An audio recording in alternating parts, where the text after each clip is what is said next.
ہماری مسلح افواج جن کا احترام اور جن کی عزت اور جن کا وقار ہم پہ لازم ہے، سارے پاکستانیوں پہ لازم ہے، وہ ایک طرف کھڑی ہیں اور عمران خان صاحب اکیلے دوسری طرف کھڑے ہیں جو للکار رہے ہیں اس کو، اور ان کا جواب پھر مسلح افواج کے اسپوکس پرسن دے رہے ہیں۔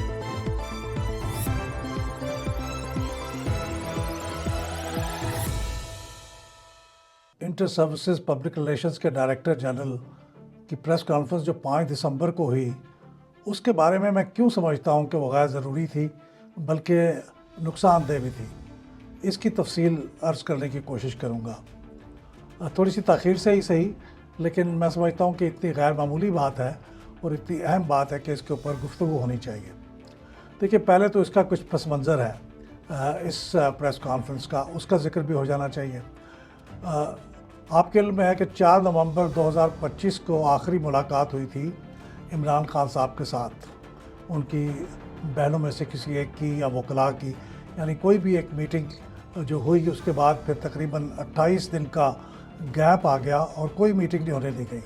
اس سے پہلے بالعموم ہر ہفتے ایک میٹنگ ہو جاتی تھی یا زیادہ سے زیادہ دوسرے ہفتے میں ملاقات ہو جاتی تھی۔ تو اس کے بارے میں جو 4 ہفتوں کا گیپ آ گیا، بہت سی افواہوں نے جنم لیا، اور ایک افواہ یہ بھی تھی کہ عمران خان صاحب کی زندگی ختم ہو گئی ہے یا خدا نخواستہ ان کا کوئی ایسا نقصان ہو گیا ہے جو irreversible ہے،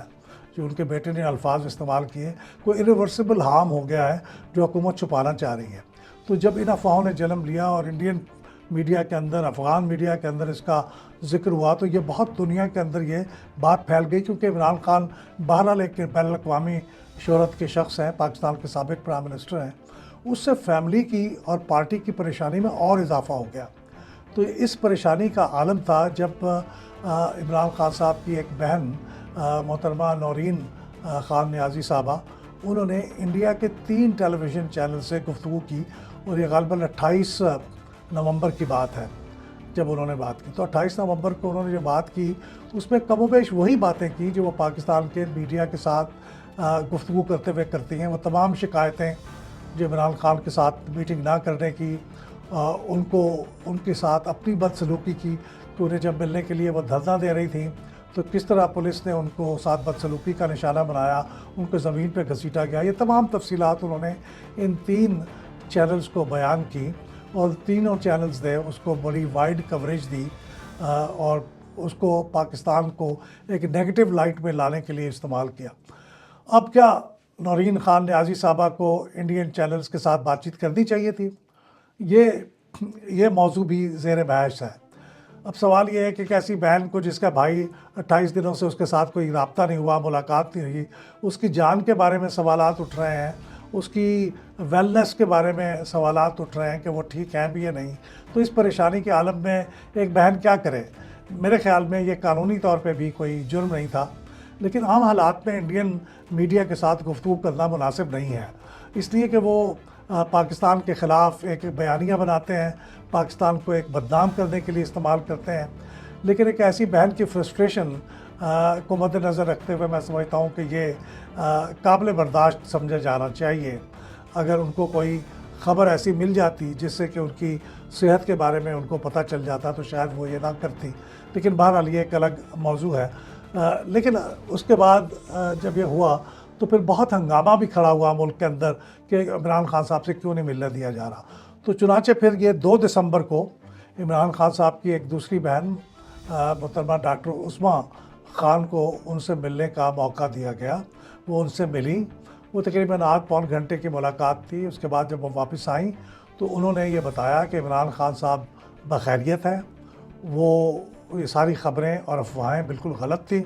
کہ عمران خان صاحب کی جان کو کچھ ہوا ہے یا کوئی یونیورسبل ہارم ہوا۔ انہوں نے کہا کہ وہ بالکل صحت مند ہے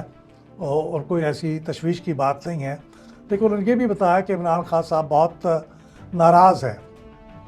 اور اس بات میں فرسٹریٹڈ ہے کہ انہیں اتنے دن ملنے نہیں دیا گیا، ان کو انکمیونیکاڈو ان کے بقول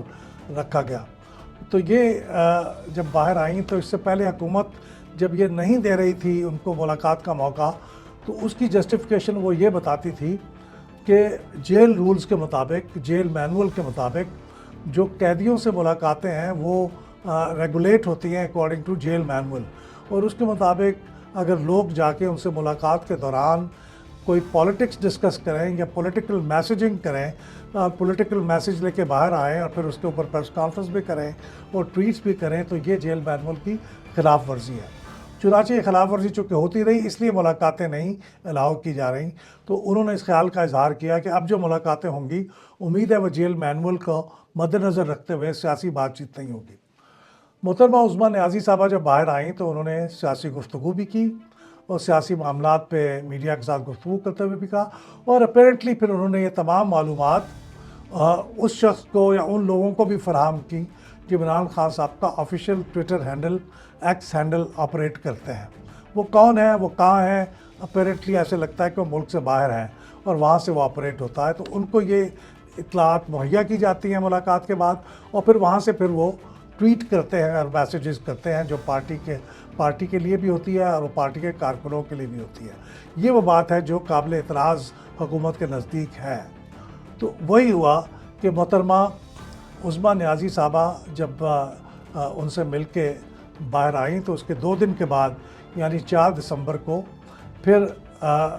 ایک ٹویٹ کیا گیا، بڑا طویل ٹویٹ تھا عمران خان صاحب کی طرف سے، جس میں بہت ہی سخت زبان استعمال کی گئی آرمی کے بارے میں بھی اور چیف آف ڈیفنس فورسز کے بارے میں، جو اس وقت تک chief defence forces in waiting تھے، تو چیف آف آرمی اسٹاف تھے فیلڈ مارشل عاصم منیر صاحب، تو ان کے بارے میں جو بہت ہی بری اور ہارڈ زبان استعمال کی گئی اور غالباً پھر یہ پرووکیشن کا سبب بنی۔ اس کے اندر بہت سی سیاسی باتیں بھی تھیں، یعنی پی ٹی آئی کی تنظیم کے بارے میں انہوں نے بتایا کہ پولیٹیکل جو کمیٹی ہے اس کو ڈیزالو کر دیا گیا ہے، اور جو پارٹی کے سیکرٹری جنرل ہیں راجہ صاحب سلمان اکرم راجہ صاحب، ان کو یہ حق دیا گیا ہے، ان کو یہ اتھارٹی دی گئی ہے کہ وہ چھوٹی نئی کمیٹی بنا لیں۔ تو یہ پولیٹیکل آرگنائزیشن کے معاملات ہیں، جس کا مطلب یہ ہے کہ ایک شخص قید کے اندر بیٹھا ہوا پارٹی کی آرگنائزیشن کو بھی ریگولیٹ کر رہا ہے، چلا رہا ہے، تو پھر قید کا کیا مطلب ہوا؟ تو یہ وہ اعتراض تھا جو حکومت اس کے اوپر بار بار کرتی ہے۔ اب اس ٹویٹر کے اندر جو قابل اعتراض باتیں تھیں، اس کے جواب میں غالباً اس نے پرووک کیا، اور اس کے جواب میں 4 دسمبر کو 2 وفاقی وزراء جناب عطاء اللہ تارڑ وفاقی وزیر انفارمیشن اور جناب اعظم نذیر تارڑ جو وفاقی وزیر قانون ہیں، ان دونوں نے ایک مشترکہ پریس کانفرنس کی اور انہوں نے جواباً بہت سے پی ٹی آئی پہ اور عمران خان صاحب پہ الزامات بھی لگائے۔ یعنی یہ اس ٹویٹ کا جواب دینے کی کوشش کی جو کہ بہت ہی پرووکیٹو تھا اور قابل اعتراض تھا، میں بھی اسے قابل اعتراض سمجھتا ہوں۔ لیکن غالباً آئی ایس پی آر نے، جو کہ پاکستان کی تینوں مسلح افواج یعنی ایئر فورس، نیوی اور آرمی کی ایک مشترکہ انٹر سروسز پبلک ریلیشنز ہے، یعنی ان کی جو پبلک کے ساتھ ڈیلنگ کی ایک مشترکہ ادارہ ہے، انہوں نے اس کو غالباً کافی نہیں سمجھا، اور پھر 5 دسمبر کو انہوں نے ایک پریس کانفرنس کی جی ایچ کیو کے اندر، اور اس کے اندر انہوں نے بڑی تفصیل کے ساتھ اور غیر معمولی انداز میں اس ٹویٹ کا اور جو باتیں اس ٹویٹ کے اندر تھیں یا بھی نہیں بھی تھیں، ان کا بڑی تفصیل کے ساتھ اور بڑی بلاغت کے ساتھ اور انتہائی شدت کے ساتھ اور بڑی سخت زبان استعمال کرتے ہوئے اس کا جواب دیا۔ اب 5 دسمبر کی ڈیٹ بہت اہم ہے۔ 5 دسمبر کی ڈیٹ اس لحاظ سے اہم ہے کہ اسی دن جناب عاصم منیر صاحب کا وہ نوٹیفیکیشن جاری ہوا جس کے مطابق وہ چیف آف آرمی اسٹاف ہونے کے ساتھ ساتھ وہ اب چیف آف ڈیفنس فورسز بھی بن گئے، اور یہ وہ نوٹیفیکیشن کا جس کا بہت انتظار کیا جا رہا تھا، اس کے بارے میں بہت سی افواہیں بھی جنم لے رہی تھیں۔ تو اسی دن جب وہ نوٹیفیکیشن جاری ہوا، اسی دن یہ پریس کانفرنس ہوئی آئی ایس پی آر کی۔ میرے خیال میں، میرے ذاتی خیال میں ہونا تو یہ چاہیے تھا کہ اس پریس کانفرنس میں اس کو ایک سیلیبریٹ کیا جاتا کہ پاکستان میں ایک نئی ہائر ڈیفنس آرگنائزیشن وجود میں آ گئی ہے، چیف آف ڈیفنس فورسز نے کا نوٹیفیکیشن ہو گیا ہے، تو اس کے بارے میں کچھ مزید تفصیلات بھی بتائی جاتی لوگوں کو کہ یہ کیوں اہم ہے پاکستان کے لیے کہ نئی ہائر ڈیفنس آرگنائزیشن ہوگی، وہ کیا کرے گی، کس طرح سے کرے گی، اور یہ پاکستان کے لیے کتنی خوشی کا مقام ہے کہ ہم نے ایک نئی ہائر ڈیفنس آرگنائزیشن کو بنا لیا ہے۔ لیکن بجائے اس کے وہ پوری کانفرنس سوائے 1-2 چند معمولی فکروں کے ادھر ادھر وہ عمران خان صاحب کی ٹویٹ کے بارے میں تھی، اور بار بار عمران خان کے بارے میں سخت زبان بھی استعمال کی گئی، کیونکہ وہ ٹویٹ کے اندر بھی عمران خان کی بہت سخت زبان تھی، تو یہ اس کا جواب تھا تو یہ بھی اتنی ہی سخت تھی. تو یہ تفصیل کے ساتھ ہوئی. اس میں عمران خان صاحب کو ملک کی سیکیورٹی کے لیے بھی خطرہ قرار دیا گیا اور ان کو ذہنی مریض بھی قرار دیا گیا بہت دفعہ، اور کچھ لوگوں کی کاؤنٹنگ کے مطابق 12 دفعہ. تو ان کا نام تو نہیں لیا گیا، لیکن کوئی شک کی گنجائش نہیں تھی کہ انہیں کے بارے میں کہا جا رہا. اب اس کے بارے میں میرے خیال میں تو ایک تو اس ڈیٹ کو، یہ پہلی پریس کانفرنس تھی ISPR کی after the appointment, after the notification of chief of defence forces. تو اس موقع کی اہمیت کے لحاظ سے یہ پریس کانفرنس کا موضوع یہ نہیں ہونا چاہیے تھا. اس کو بہت امپورٹنس دے دی گئی عمران خان صاحب کو اور ان کے ٹویٹ کو، اور یوں لگا کہ یہ پوری مسلح افواج، تینوں بڑی ہماری مسلح افواج جن کا احترام اور جن کی عزت اور جن کا وقار ہم پہ لازم ہے، سارے پاکستانیوں پہ لازم ہے، وہ ایک طرف کھڑی ہیں اور عمران خان صاحب اکیلے دوسری طرف کھڑے ہیں جو للکار رہے ہیں اس کو، اور ان کا جواب پھر مسلح افواج کے اسپوکس پرسن دے رہے ہیں. تو یہ امپریشن کریٹ کرنا بھی میرے خیال میں درست نہیں تھا. عمران خان صاحب کو ضرورت سے زیادہ اہمیت دے دی گئی اور ان کے بارے میں پھر وہی زبان استعمال کی گئی جو عمران خان نے کی تھی. Imran Khan is an individual. اگر وہ کوئی ایسی زبان استعمال کرتے ہیں تو اس کی ذمہ داری تو اس انڈیویجول پہ آتی ہے، لیکن اس کے جواب میں جب ایک مسلح افواج جو انتہائی محترم ادارہ ہے ان کے اسپوکس پرسن کی طرف سے جو زبان ہوگی وہ اس طرح کی نہیں ہو سکتی. وہ تو ایک ادارے کی زبان ہے، لہٰذا اس کو بھی اس طرح سے نہیں ہونا چاہیے تھا. تو یہ بھی ایک دوسری میری گزارش ہے. اور تیسری بات جس کی وجہ سے میں سمجھتا ہوں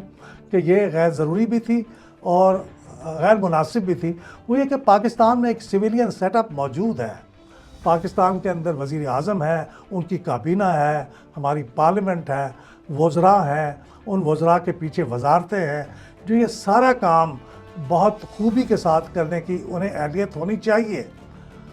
اگر نہیں ہے تو پھر ان کی کیپیسٹی بڑھانے کا انتظام ہونا چاہیے، ان کی کمیونیکیشن صلاحیت کو بہتر بنانے کی کوشش کرنی چاہیے. لیکن یہ کام کرنے کا سویلین کا ہے، کیونکہ ایک پولیٹیشین کے بارے میں بات ہو رہی تھی اور انڈیویجول کنوکٹ پرسن کے بارے میں بات ہو رہی تھی. تو اس کا جواب آرم فورسز کے اسپوکس پرسن کو نہیں بلکہ پاکستان کی سویلین سیٹ اپ کے اسپوکس پرسن کو دینا چاہیے تھا، اور بڑی وضاحت کے ساتھ دینا چاہیے تھا، جو کسی حد تک انہوں نے ایک دن پہلے دیا بھی. میرے خیال میں یہ جو کچھ ہوا ہے اس سے ہمیں کچھ لیسن سیکھنے چاہیے. اگلے دن یا 2 دن کے بعد PTI نے بھی ایک پریس کانفرنس کی، اس کے اندر انہوں نے نسبتاً ذمہ دار رویہ اپنایا، اتنا سخت رویہ نہیں اپنایا. لیکن اس سے اگلے دن جب ایک جلسہ عام ہوا پشاور میں، اس کے اندر بہت ہی غلط اور بہت ہی جذباتی زبان قابل اعتراض استعمال کی گئی، اس ری ایکشن میں جو ISPR کی پریس کانفرنس کے نتیجے میں پیدا ہوا. تو میرے خیال میں اس صورتحال سے ہمیں سبق سیکھنا چاہیے اور سویلین سیٹ اپ کو ان تمام صورتحال کو اس سے عہدہ برا ہونے کے لیے کہ کیوں باوجود تمام کوششوں کے یہ ٹویٹر ہینڈل کو فیڈ بھی ملتی ہے اور وہ جاری بھی ہو جاتے ہیں اور میسیجنگ بھی ہو جاتی ہے، اس کا تحقیق بھی کرنی چاہیے. اور پھر ان کو اس قابل ہونا چاہیے کہ وہ ایسے جواب دیں کہ پھر ISPR کو ایک کمی محسوس نہ ہو کہ وہ خود آ کے اس کا جواب دیں. ہاں، بہت سے موضوعات ہیں جس میں ISPR کے اسپوک پرسن کا ہی حق بنتا ہے کہ وہ جواب دیں، تو ان کو دینا چاہیے. بہت سے ایسے معاملات ہیں. مثال کے طور پہ میں یہ سننا چاہوں گا ان سے کہ چیف آف ڈیفنس فورسز کی تعیناتی اور نئے سیٹ اپ کا اب پاکستان کے لیے کتنا اہم ہے اور کیوں ضروری تھا اور اس کے کیا فائدے ہوں گے. اس کے بارے میں جب بھی وہ ضروری سمجھیں وہ بات کریں، وہ انہی کا موضوع ہے. لیکن یہ باتیں ایک سویلین پولیٹیشین کے بارے میں کرنے کے لیے میرے خیال میں سویلین سیٹ اپ کو یہ کرنا چاہیے. بہت شکریہ.